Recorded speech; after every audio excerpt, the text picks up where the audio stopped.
The apartment was freezing. December in New York, and the radiator had stopped working 2 days ago. Yoko sat on the edge of the bed, still wearing her coat, her suitcase open on the floor. She'd been packing for an hour, moving slowly, deliberately, like if she went fast enough she might change her mind. John was in the other room. She could hear him pacing. Back and forth. Back and forth. The floorboards creaking under his weight. He hadn't said anything when she'd pulled out the suitcase. Hadn't asked what she was doing. He knew. Of course he knew. They'd been fighting for weeks. No, longer than that. Months. The kind of fighting that doesn't explode into screaming matches, but seeps into everything like water damage. Quiet, corrosive, impossible to ignore. It had started small. A comment here, a silence there. John, drinking more, staying out later, coming home, smelling like whiskey and other people's cigarettes. Yoko working constantly, throwing herself into her art, into anything that meant she didn't have to sit in this apartment and watch their life together dissolve. Last night had been the worst. They'd gone to a party, some gallery opening in Soho. John had gotten drunk, really drunk, and spent the entire evening talking to a woman Yoko had never met. A journalist, maybe, or an artist. It didn't matter. What mattered was the way he'd leaned in when she talked, the way he'd laughed at her jokes, the way he'd forgotten Yoko existed. She'd left early, taken a cab home alone. John had stumbled in at 4 in the morning, reeking of alcohol, and collapsed on the couch without a word. When she woke up this morning, she knew. She couldn't do this anymore. Couldn't watch him disappear into himself, into the bottle, into whatever hole he was trying to crawl into. Couldn't keep pretending that love was enough when everything else was broken. So she'd started packing. The pacing stopped. She heard his footsteps coming closer. He appeared in the doorway, leaning against the frame, his arms crossed. He looked terrible, pale, unshaven. His eyes were bloodshot, and there was a coffee stain on his shirt. "Where are you going?" His voice was rough. He'd been smoking too much. "Does it matter?" "Yeah, it matters." Yoko folded a sweater, placed it carefully in the suitcase. "I'm going to stay with a friend for a while." For a while. What does that mean? It means I need space, John. We both do. I don't need space. I need you here. She looked up at him. "Why? So you can ignore me some more? So you can drink yourself unconscious and pretend everything's fine?" He flinched. Last night was what you do every night. Maybe not as bad, but it's always something. You're always somewhere else. Even when you're standing right in front of me. That's not fair. "No," she said quietly. "It's not. But it's true." He came into the room, sat down on the bed beside her. She could smell the cigarettes on him, the whiskey still sweating out of his pores. "Don't go," he said. "I have to." "Why?" She turned to look at him. Really look at him. This man she'd loved, fought for, defended against the entire world. This man who'd left his wife for her, his band for her, his whole life for her. This man who was drowning right in front of her eyes and wouldn't let her help. "Because I can't save you, John. I've tried. God knows I've tried. But you don't want to be saved. You want to suffer. And I can't watch it anymore." His face crumpled. "I'm not trying to suffer." "Then what are you trying to do?" He didn't answer. He just sat there, staring at his hands, and she could see him struggling with something. Some truth he didn't want to admit. Some weight he'd been carrying so long. He'd forgotten it was there. "I don't know how to be happy," he finally said. His voice was barely a whisper. "I don't know how to just Be. Without the band. Without the chaos. Without something to fight against. I feel like I'm disappearing. And the only time I feel real is when I'm destroying something. Yoko's eyes burned. You're destroying us. I know. And you're doing it anyway. He looked up at her. Tears on his face. I don't know how to stop. She stood up. Went back to packing. Then I can't help you. Yoko, please. No, John. I've given you everything. My reputation. My career. My peace. I've let the world hate me because I love you. But I can't give you me. Not if you're just going to burn it all down. She closed the suitcase. Zipped it. The sound was so final it echoed in the small room. John stood up. He was shaking. Give me 3 hours. She stopped. What? 3 hours. Don't leave yet. Just give me 3 hours. If I can't change your mind by then, I'll drive you wherever you want to go. I'll carry your suitcase. I'll let you go. But please, just 3 hours.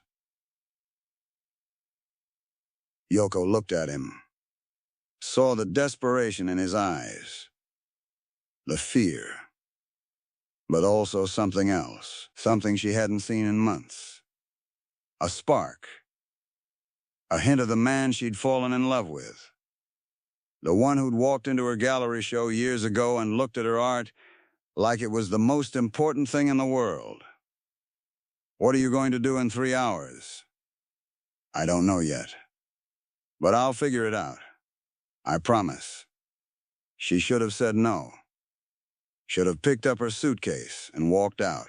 But something in his voice stopped her. Maybe it was hope. Maybe it was stupidity. Maybe it was just the fact that after everything she still loved him, even when she didn't want to. 3 hours, she said. That's it. He nodded, grabbed his coat, ran out of the apartment so fast he didn't even close the door properly. Yoko sat down on the bed, looked at her suitcase, looked at the clock on the wall. It was 11:30 in the morning. She'd give him until 2:30. And then she was leaving.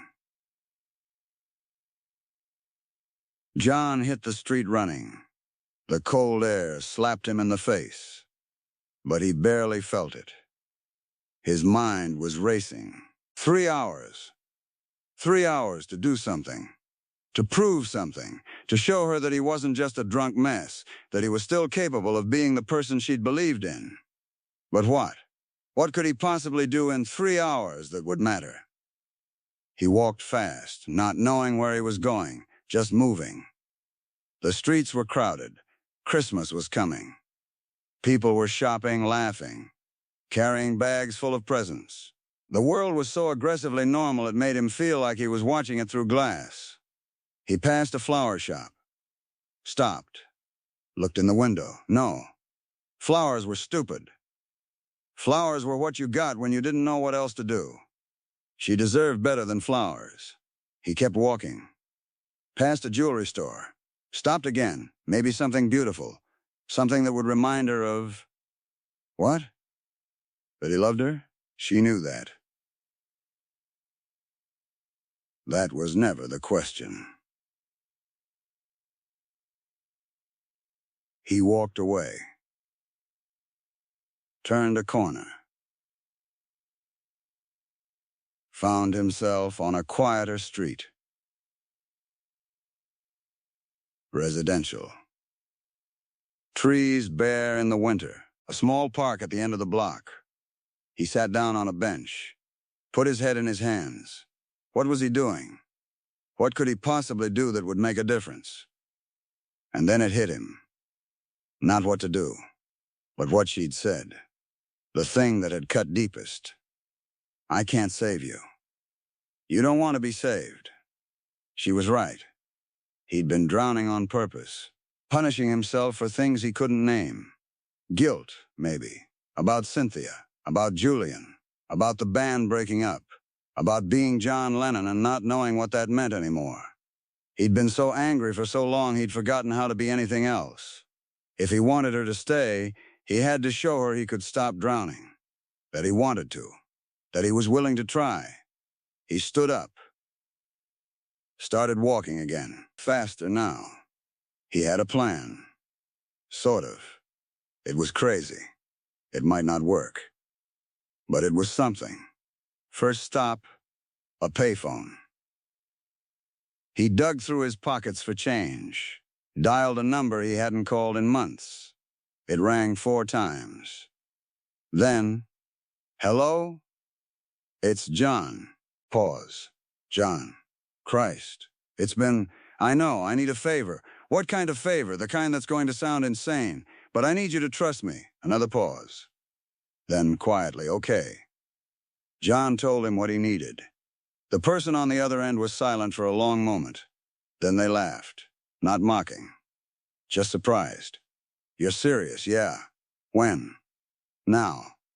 Right now. I've got less than 3 hours. Jesus, John. I know. Can you do it or not? Yeah. Yeah, I can do it. Where do you want to meet? John gave him an address, hung up, looked at his watch.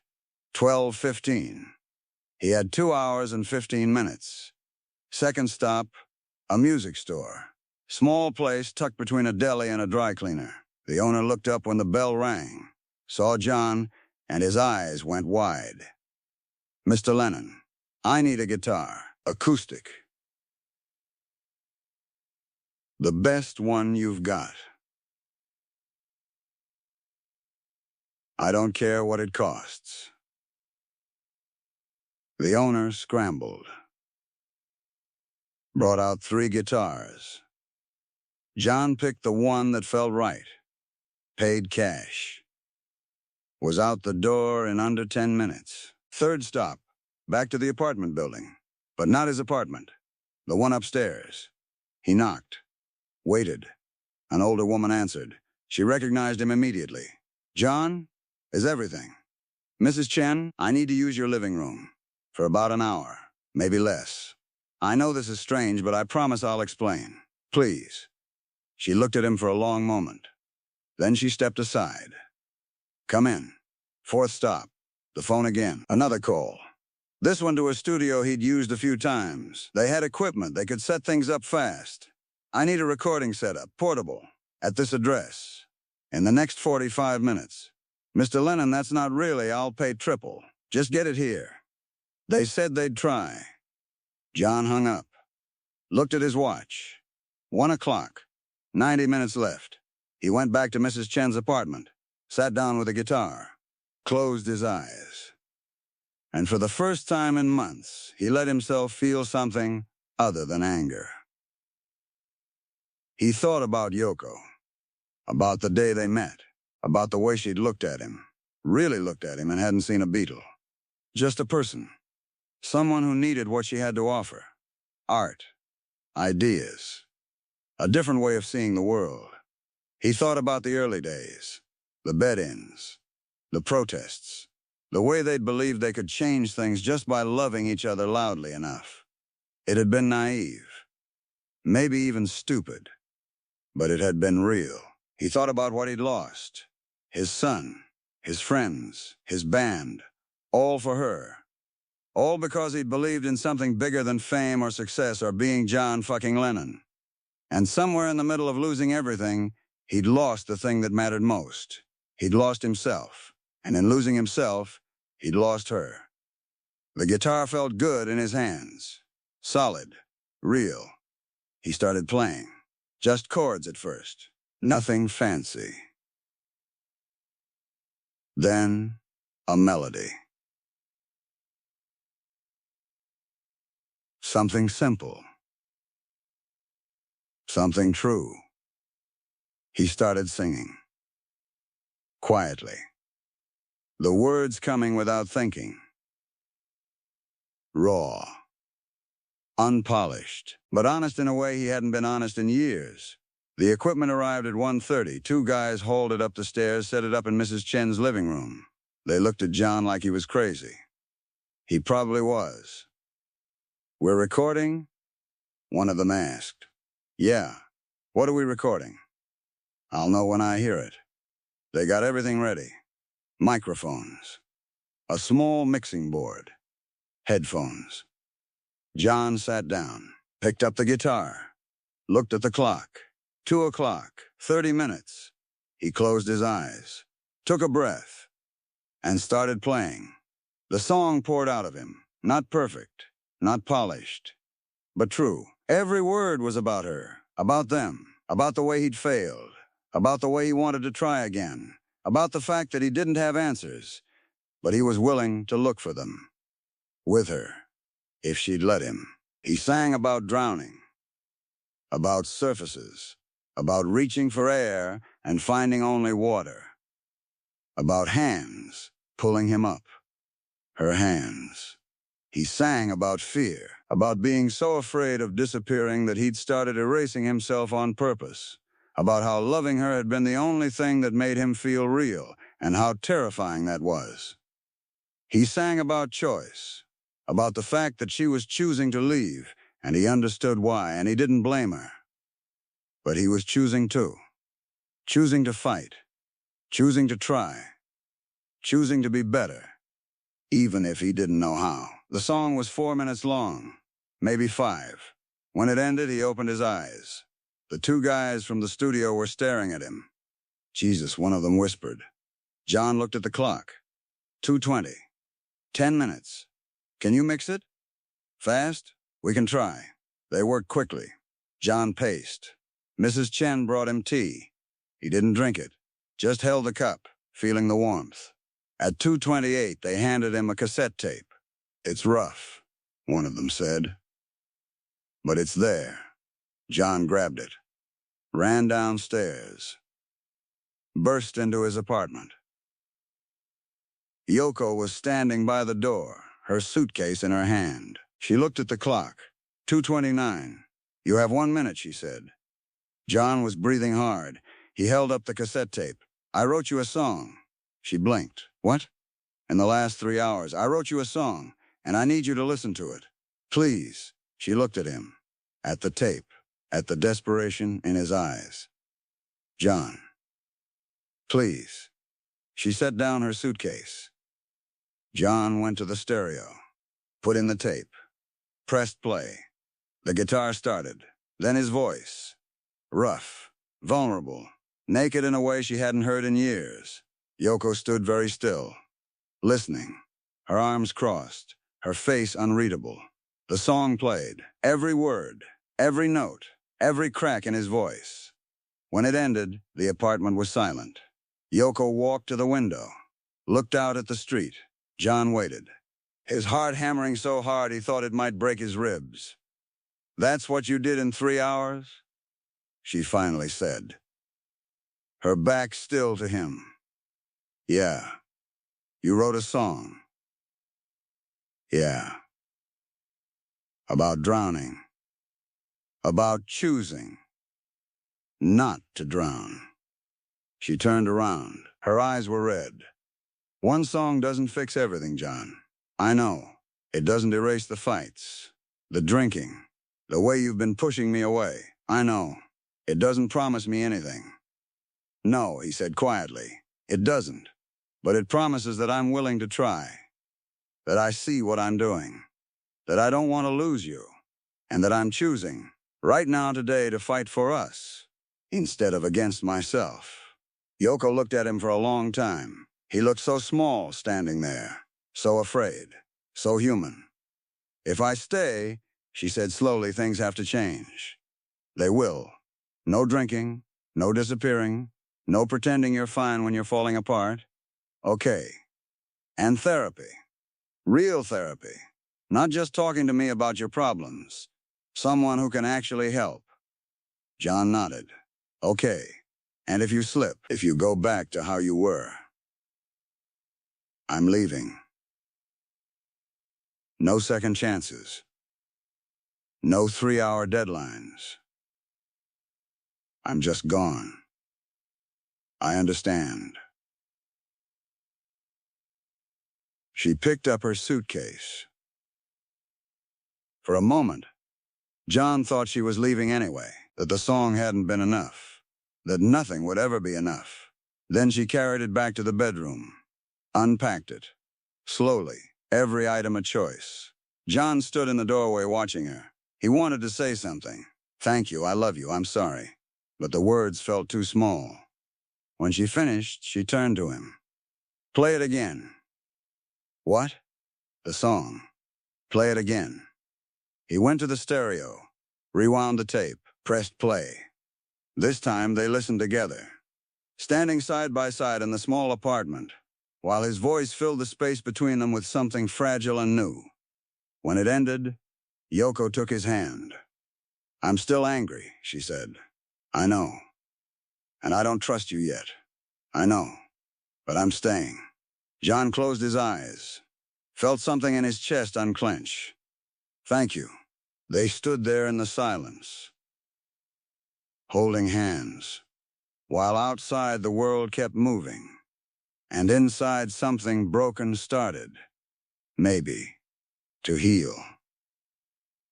The song never got released. John wanted to. Thought maybe it could be a single, but Yoko said no. She said it was for her, just for her, and it should stay that way. So the tape stayed in a drawer, a reminder, a promise. A moment when everything could have ended, and didn't. John kept his word. He stopped drinking, started therapy, showed up every day, even when it was hard. Especially when it was hard. It wasn't perfect. They still fought, still struggled, still hurt each other in the small ways people who love each other always do. But they stayed, both of them, choosing each other, every day. Years later, someone asked Yoko what kept them together through everything. She thought about that December afternoon. The suitcase, the clock, the 3 hours that changed everything. He showed me he could change, she said simply. Not that he had changed, not that he would change, but that he could. And sometimes, that's enough. The tape is still in a drawer somewhere. Maybe in the Dakota. Maybe in a storage unit. Maybe lost. But the song exists. In memory, in the space between leaving and staying. In the choice to fight instead of surrender. And that's where it lives still.